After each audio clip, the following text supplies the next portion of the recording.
Ce sentiment étrange, cette petite voix qui murmure, est-ce vraiment la bonne personne? Vous connaissez? Ou bien ces moments de doute, où la question vous hante. Est-ce que je fais le bon choix? Moi aussi, je me suis posé cette question 1 million de fois.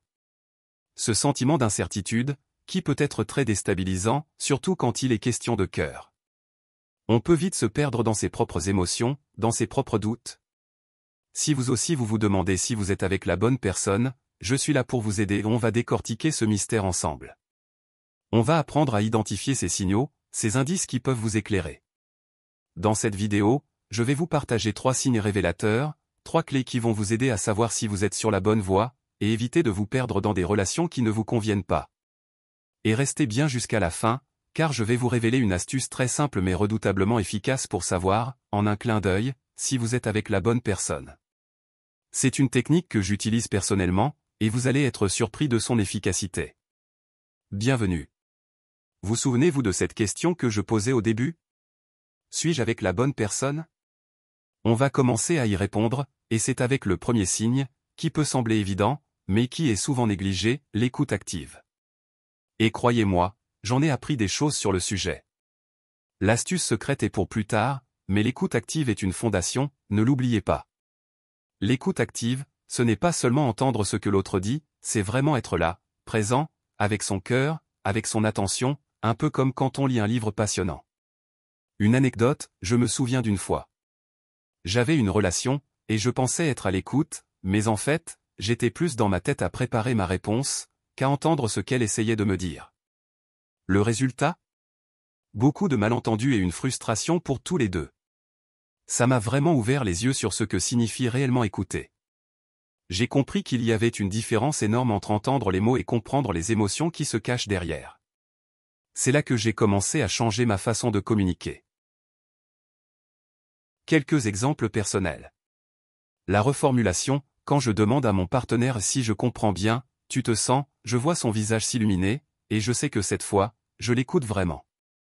Le contact visuel, ce regard droit dans les yeux. Ce n'est pas pour faire beau, c'est pour me dire qu'il est entièrement là pour moi, avec moi. Les questions, quand on me demande « Et qu'est-ce que tu as ressenti quand c'est arrivé ?», là je sais que ce n'est pas juste une conversation de surface.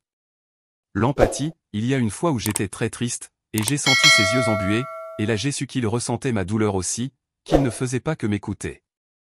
Une fois, je parlais d'une situation professionnelle qui me stressait, et il s'est souvenu d'une chose que j'avais dit il y a 2 semaines, un petit détail, et il a pu faire un lien.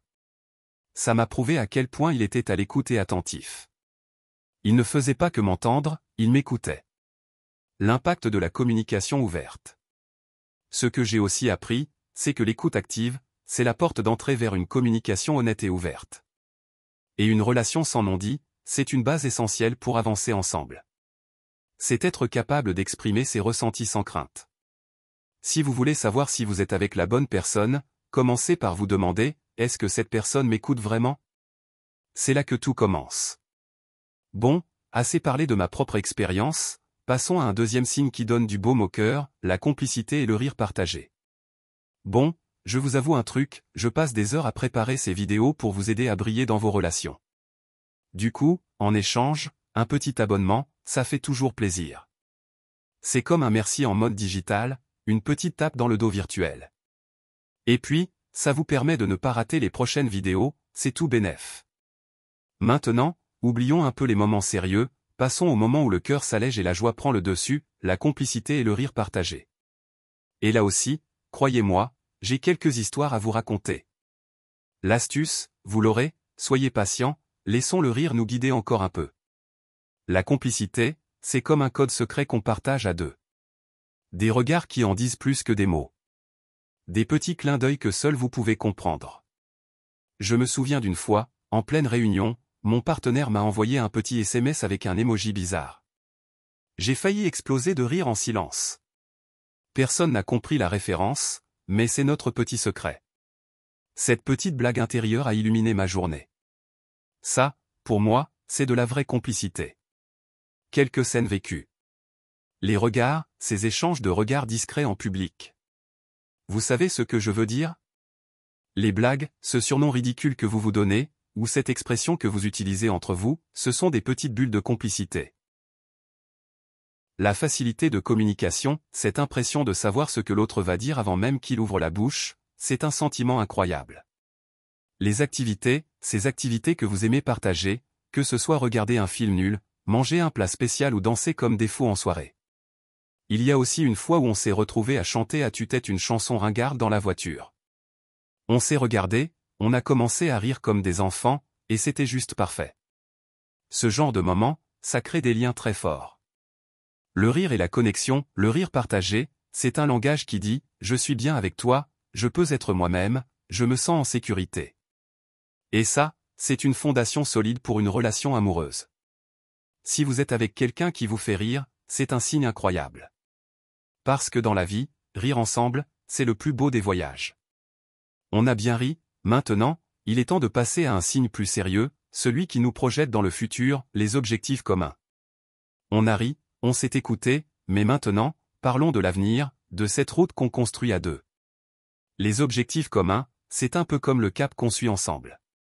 Notre astuce arrive tout bientôt, elle est juste là au bout du chemin, passons au troisième signe, les objectifs communs, ce n'est pas forcément avoir les mêmes envies sur tous les plans. C'est plutôt partager une même vision de la vie, une envie de construire quelque chose de durable ensemble. Une fois, j'ai toujours cru que je devais avoir les mêmes rêves que la personne avec qui j'étais. J'ai vite compris que c'était faux. J'ai appris que ce qui compte, c'est de respecter le rêve de l'autre, même si ce n'est pas le même que le sien.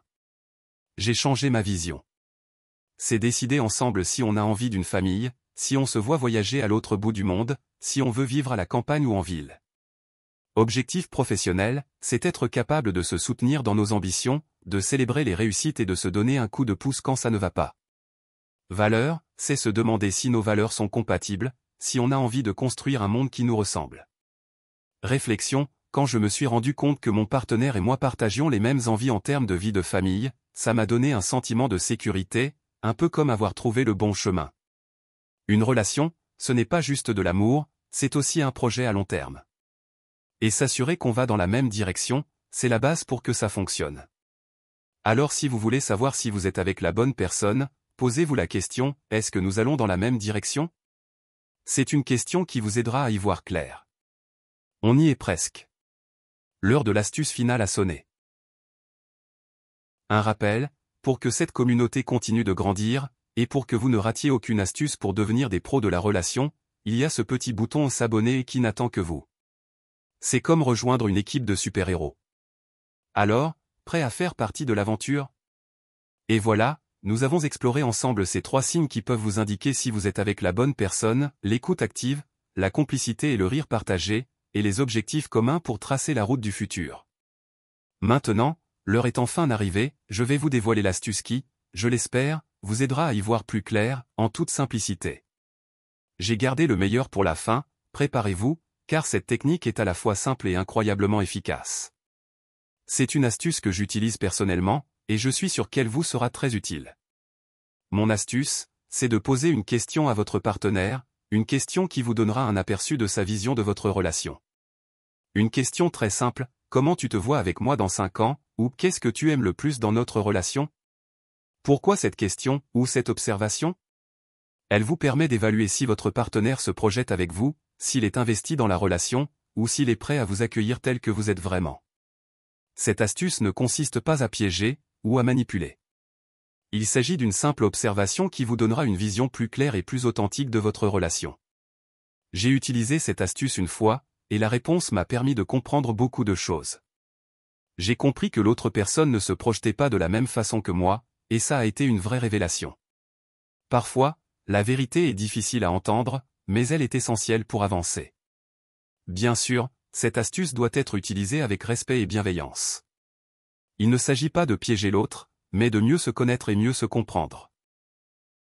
Écoutez votre intuition. Si votre cœur vous dit que quelque chose ne va pas, même si tous les signes semblent positifs, faites-vous confiance. Cette astuce n'est pas une baguette magique, elle vous donne juste un outil de plus pour mieux comprendre votre relation. Une communication honnête et ouverte reste essentielle. Alors, qu'attendez-vous? Mettez en pratique ces 3 signes, et cette astuce que je vous ai partagée. N'ayez plus peur de vous poser les bonnes questions, et d'écouter votre cœur. J'aimerais beaucoup savoir ce que vous en pensez. Laissez-moi un commentaire pour me dire si vous avez trouvé ces conseils utiles, et quelles sont vos propres astuces. Et n'oubliez pas de liker cette vidéo si elle vous a plu. Et si vous voulez d'autres conseils, n'hésitez pas à vous abonner à ma chaîne pour ne manquer aucune de mes prochaines vidéos.